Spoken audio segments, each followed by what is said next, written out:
pinuno ng pinakamakapangyarihang komite sa Kamara de Representantes. Ang may hawak ng budget, ang House Committee on Appropriations, na walang iba kung hindi itong party list representative na Zaldico. Ang korporasyon po ba niyang SunWest Corporation ay kasama dito sa kontrobersyal na Pharmally? The answer is true. Kasama din po ba ang kumpanya niya dito po sa kontrobersyal na DepEd laptop scam? Ang sagot po, true. Napakadami pong BIR cases. Kung maglalabas po kayo ng baho, Mr. President, dapat naman siguro maligo ka muna. Ginoong Pangulo, mayroon pong naninira, pilit na ibinabagsak, iniinsulto, at inaalipusta ang mga miyembro ng Senado, maging ang ating pinakamamahal na institusyon. Let me set the record straight, Mr. President. At para po mas madali, true or false na lang po tayo sa mga paratang ng pinuno ng pinakamakapangyarihang komite sa Kamara de Representantes, ang may hawak ng budget, ang House Committee on Appropriations, na walang iba kung hindi itong party list representative na Zaldico. Unang paratang po sa atin, Ginoong Pangulo, may kaso daw po tayo sa Ombudsman. True or false? Ang sagot, false. Ang pinag-usapan ng gawa-gawang reklamo noon, isang sulat po na mula sa ating opisina. Ito pong gawa-gawang reklamo noon ay katawa-tawa sapagkat ang ginamit po, kung po pwede po nating ipakita, na font ay Comic Sans. Yan po ang ginamit na font, pang-comedy po. Ang letterhead po na ginamit ay Buhay Party List. Mr. President, the last time I checked, ang tatay ko po, hindi po si Brother Mike Velarde. Ngunit mahal ko po siya.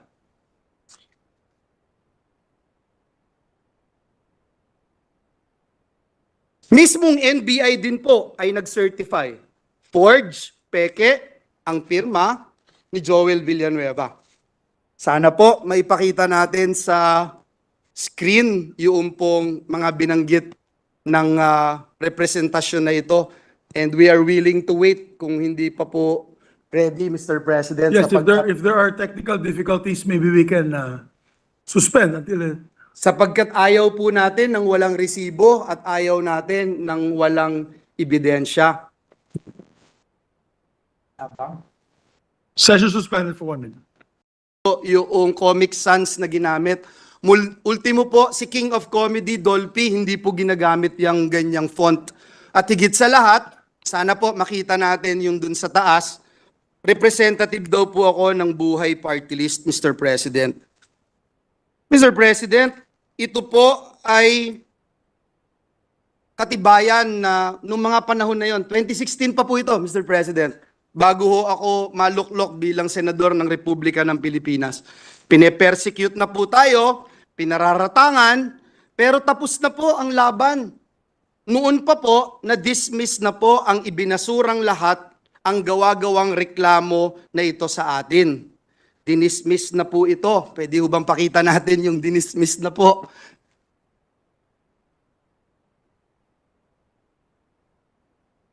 Mr. President, 2019 pa po, dinismiss na po ang kasong ito na ipinaparatang sa atin. Noong 2016 po, Ginoong Pangulo, ayan po yung pag-dismiss, Mr. President, ng reklamo. Hindi nga po nakarating sa korte, Ginoong Pangulo, na-dismiss na po sa probable cause pa lamang.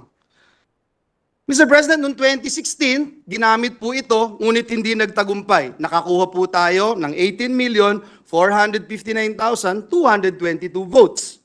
Noong pong 2022 elections, 18 million na naman ang nakuha po natin at talagang hindi rin po pinaniwalaan ng taong bayan.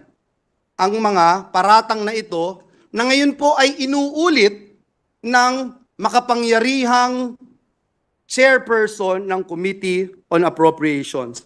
Mr. President, is the Pope Catholic? Nag-research po ba at nag-aral ang nag-aakusang ito sa atin?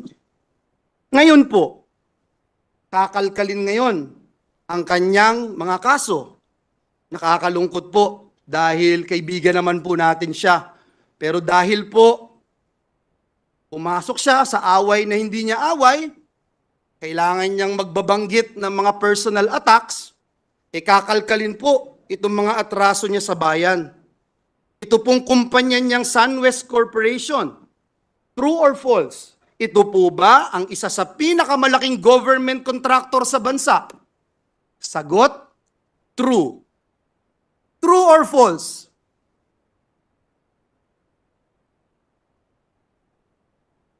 Ang korporasyon po ba niyang SunWest Corporation ay kasama dito sa kontrobersyal na Farmally case dito na inimbestigahan sa Senado na kasuhan ng Senado? The answer is true.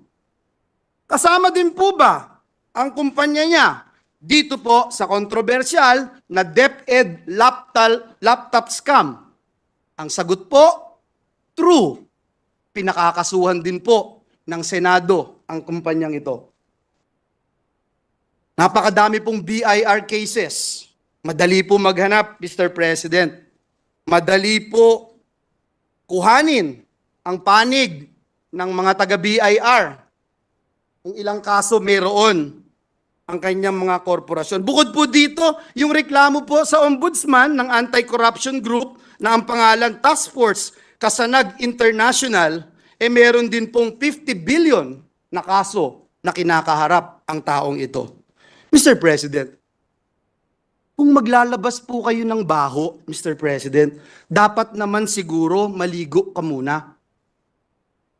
Ang masaklap po, Ginoong Pangulo, sa kabila po ng track record na ito ni Mr. Zaldico, ang masaklap po, inappoint po siya ng Kamara de Representantes bilang tagapagbantay ng kaban ng bayan. Si Dracula, inappoint mo bilang tagapagbantay ng blood bank ng bayan. Wow, Mr. President. Kailan sa kasaysayan ng bayan natin nangyari ang ganitong pagkakataon? Na isang big-time contractor ang hahawak sa kaban ng bayan. Only in the Philippines, Mr. President. Mr. President, marami po akong pwedeng sabihin, isa-isahin, pero hindi ko ho ngayon gustong pag-usapan ang napakarami yung kasong ito. Hindi ko po iisa-isahin. Hindi ko po pe-personalin. Marami pong panahon para sagutin itong mga ito. Pangalawang paratang sa atin, Mr. President. Minamaliit ko daw po, Mr. President. Minamaliit ni Joel Villanueva ang boto ng mga kongresista at party list. Sagot, true or false? False. Mr. President, utang ng buhay kong ito ang pagiging miyembro ng Kamara de Representantes. Paulit-ulit ko pong sinabi sa bulwagang ito, hindi ko mararating ang anumang tagumpay na narating ko sa buhay ko kung hindi po ako naging miyembro ng Kamara de Representantes. Marami po akong namimiss, Mr. President, na miyembro ng Kamara. Mahal na mahal natin. Si Representative Diggs Dilangalen, si Representative Raul Del Mar, si Representative Roy Logoles, Tito Kaloy Padilla. Ang sarap pakinggan, Mr. President. Sa mga party list representatives, sila ka Eta Rosales, sila ka Saturo Campo, sila ka Crispin Beltran. Mr. President, naging bahagi sila ng aking buhay. Mamaliitin ko ba ang 3,872 votes na maging kongresista ng Batanes? Bakit ko po mamaliitin? Lagi ko nga pong sinasabi, dapat pakinggan ang bawat representative ng Pilipinas. Doon po sa interpellation namin, nandito po si Senator Bato, madali po niyang ikukumpirma. Ano ba yung pinag-uusapan namin about votes? Ang topic po namin ay disenfranchisement. Ang binanggit po namin ay kung tayo po ay iluluklok ng taong bayan bilang senador, tayo po ay iluluklok ng taong bayan bilang party list representative o bilang district representative, may different roles po tayo. Ang disenfranchisement mangyayari kung bubuwagin ng Senado, kakapunin ng Senado, tinatanggalan natin ang karapatan yung mga nagluklok sa bawat miyembro ng Senado na naririto po ngayon. Mr. President, kailanman hindi natin kayang maliitin ang bawat miyembro ng Kamara de Representantes. Higit sa lahat, Mr. President, miyembro po ng Kamara at party list ang tatay ko na mas mahal ko pa kaysa sa buhay ko, Mr. President. And let the records bear that statement of this representation. Paano ko po mamaliitin ang Kamara? Ang tunay na issue, Mr. President, ay ito pong Peking People's Initiative. Dito po tayo mag-focus. Madali ho maghalit para sa akin. Madali po para magsisigaw ho dito dahil kakampi ko maraming senador eh. Madali po yun, Mr. President. Napakadali. Banggitin isa-isa itong kaso na ito. Ilang bilyong dito, ilang bilyon doon. Madali po sabihin, pero hindi po yun ang focus. Ang focus po natin, Mr. President, at hindi tayo dapat maging personal, ay banggitin natin itong bigger issue. This issue which is bigger than myself, which is bigger than you and me, which is bigger than this institution, Mr. President, and this is the soul of our nation, our Constitution, Mr. President. Imagine, Mr. President, true or false, Mr. President? Gusto ba ng taong bayan itong mabahong PI o Peking People's Initiative, Politicians Initiative na ito? Eh yung OCTA po, sabi 1% lang ang naniniwala na may halaga itong tsa-tsa. Noong January 31, ang CBCP nagbigay po ng pahayag na sabi po nila, hindi tayo basta lalagda o papayag sa kahit anong petisyon sa COMELEC. Ayan po ang sinabi ng CBCP. Can we show the CBCP resolution, Your Honors? Ayan po. Noong pong isang linggo, February 11, ang Philippines for Jesus Movement ay naglabas po ng isang manifesto laban sa Peking People's Initiative. Mr. President, maliwanag pa po sa sikat ng araw. Hindi ito ang prioridad ng taong bayan. Lalo na't maraming Pilipino ang nagugutom at nahihirapan. Hindi na po nakakayanan ng ating mga kababayan yung presyo, taas ng presyo ng bigas, sardinas, kape, gatas, instant noodles, maging asin, at iba pa. Nagluluksa pa rin hanggang ngayon ang maraming kababayan natin. Biktima ng baha at landslide doon po sa Davao. Nagsimula na ang El Nino, Mr. President. Anong magagawa nitong Peking PI sa El Nino? May haharapin tayong tagtuyot. May haharaping tagtuyot ang ating mga magsasaka, Mr. President. Mga kababayan natin na hanggang sa buwan ng Mayo haharapin ang El Nino.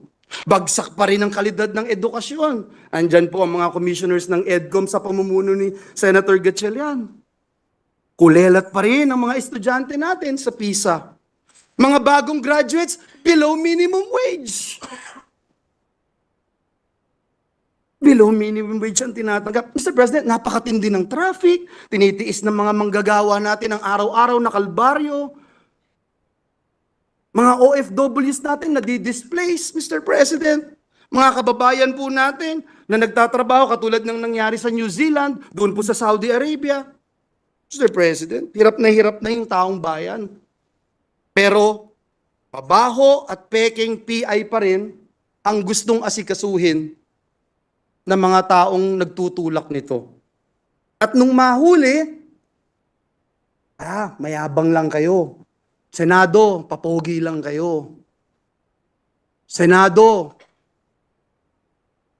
gawin nyo to, gawin nyo yan. Mr. President, ano ba talagang layunin ng mga taong nagsusulong ng Peking PI?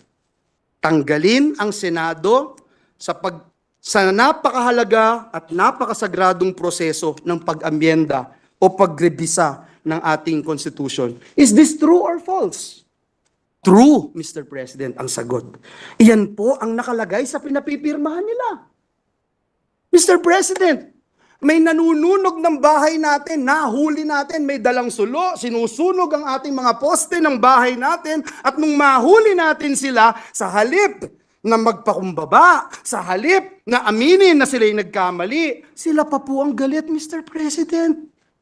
Sila pa po yung nambubuli.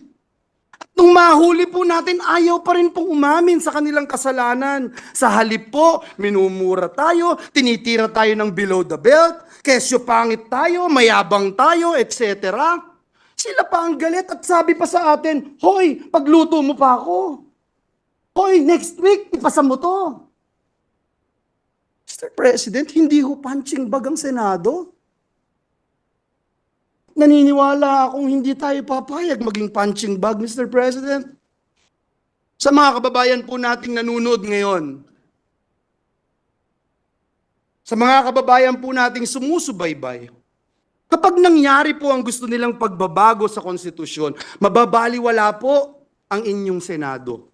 At mas magiging madali ng magpalit ng konstitusyon kesa magpalit ng pangalan ng kalye. Ito po ba ang gusto natin dito sa Pilipinas? Uulitin ko po.